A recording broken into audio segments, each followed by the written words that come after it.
guys, here we have this engine and we're gonna remove the intake manifold, the plenum intake manifold, or the manifold plenum intake, or whatever you want to call it. We're gonna remove this thing. I always like to record it whenever we're gonna remove the manifold, because sometimes there is stuff that we don't see, or I don't see, and you guys might need to know how it's hooked up or how it's connected. So that's why I always like to record this intake manifold, because it has a lot of hoses and cooling line and vacuum lines and all that. To remove this manifold, I'm gonna start on this side and start showing to you guys.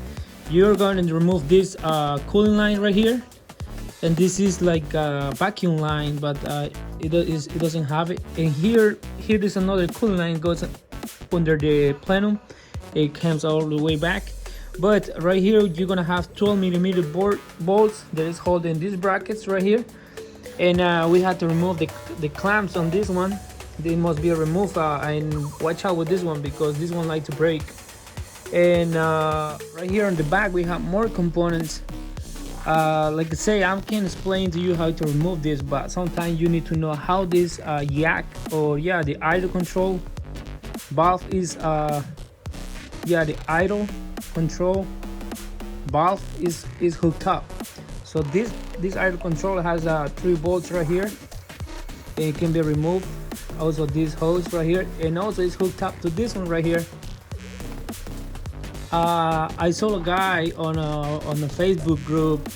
This guy, he's worked on 300CX, and I saw him. He put these two things. He bought it new ones, and he pretty much paid like 400 or 500 for both of them. Like probably 300 for this one and another 200 for this one.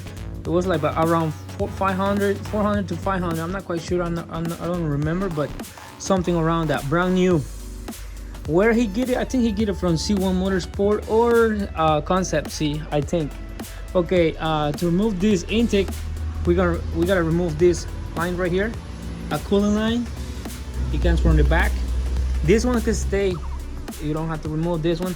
Either these two right here, heater core, but I removed this one right here, and this one, it might be, might leave it on.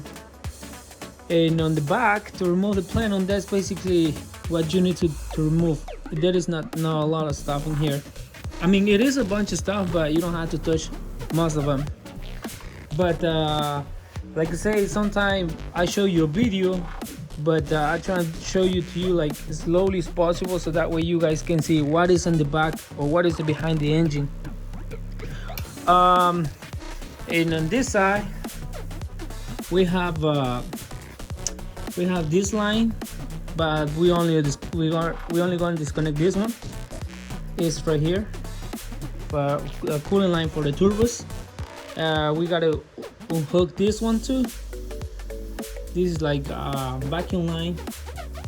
And also on this side we have to remove this bracket with two 12mm bolts, and this one can stay. And right here there's another vacuum pipe, a little vacuum pipe right there, as you can see. Check that out too, because those little thingy, when you have all the intake piping on it, it's a little hard to see. But this one you can use a cap or something to close it, and that's it pretty much. After we remove all the stuff on the back around the intake, we can start like by removing obviously the coil pack on each side, and then we can start removing the bolts, 12mm bolts on the intake manifold. And that will be this one, this one right here, these two right here, and these two right here, and 2 more on the back. Remember this one, remember where it needs to be. This is like a special one, because there is the cover, the throttle cable cover, it must be here. So check this one out, and pretty much that's it. And then we can start lifting the intake. I almost forgot to tell you, dude, you have to remove the balance tube in here on top, and also this injector hose that is in here, it must be removed. So that way the intake is gonna come out really easy. And that's it pretty much. Untie these bolts. Obviously, it's a lot easier to remove if it is inside of the car. I mean, outside of the car. It's not hard to remove it, but the hard thing is to remove it when it's on top of the car, when it's in the car, because you already know it's not a lot of space behind the engine. By the firewall is a little difficult sometimes, but basically I just show you guys what is the stuff that is in the back, so that way you don't have to worry about pulling it out, because sometimes you are not quite sure if you unplug everything or not. But with this little video right here where I'm showing to you what other stuff do you have here in the back, so that might help a lot. And then you just lift it like this, just like that.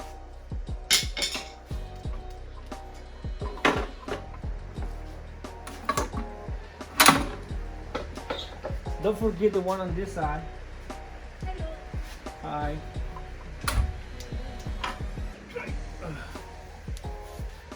That little hose right there on that side is a little hard, but you can put it like this. Lift on this side and put it toward you. That should be good. As you already know, probably you have seen the other video or not, but since we have this thing here and we need good injectors for the other engine that we are working on. For that engine, we are going to check which injector is good on this thing, so that way we can use it. As long as the injector is good, we shouldn't have any problem with it. Okay, this one, as you already know, we must have 12 ohms. We must be reading 12 ohms on this thing, and we have 12 ohms. That's good. All right, we're just gonna check the rest of them.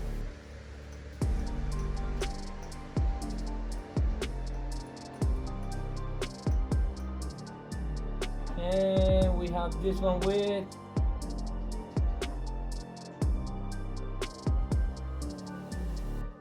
15 ohms.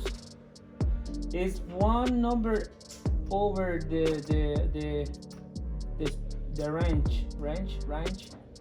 range. 15 ohms. It probably will work, but we need something between 10 ohms and 14 ohms. We don't need anything over 14 ohms. Make sure the pin on the injectors are clean. Make sure it doesn't have any corrosion. That is 12 ohms. That's good. This one is reading 15.7 ohms, which we don't want that. Now we come on this side, and let's see.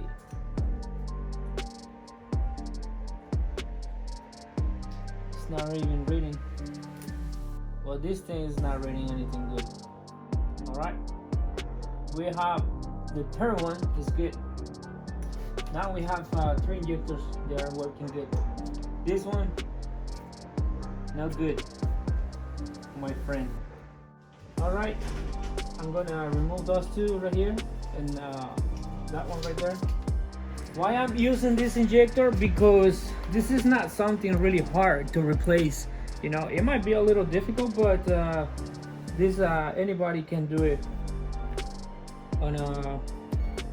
Anybody can replace those injectors. You already see how we remove the intake manifold and the stuff on the back, but this is not hard to get. This is not hard to replace, so that's why I'm not too worried about it. All right, Now that we have this thing like already out, like now that we already removed the caps, we're gonna grab a plier and try to pull it out.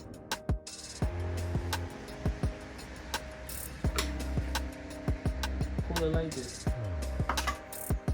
Make sure you don't forget this ring right here, the O-ring. This one is bad, I think, already. This injector is still clean. That's good. Alright guys, whenever you guys gonna replace your injector or something, this is what you don't want. This. A O-ring that looks like this, it must be replaced. So check that out, and also the one on the bottom too. Make sure you make sure they're good, and also make sure you put it on, because sometimes people forgot to put it on, and then this thing start sucking air from there. And also there is you can put a little bit of grease on the side, so that way that thing is gonna go in like smoothly.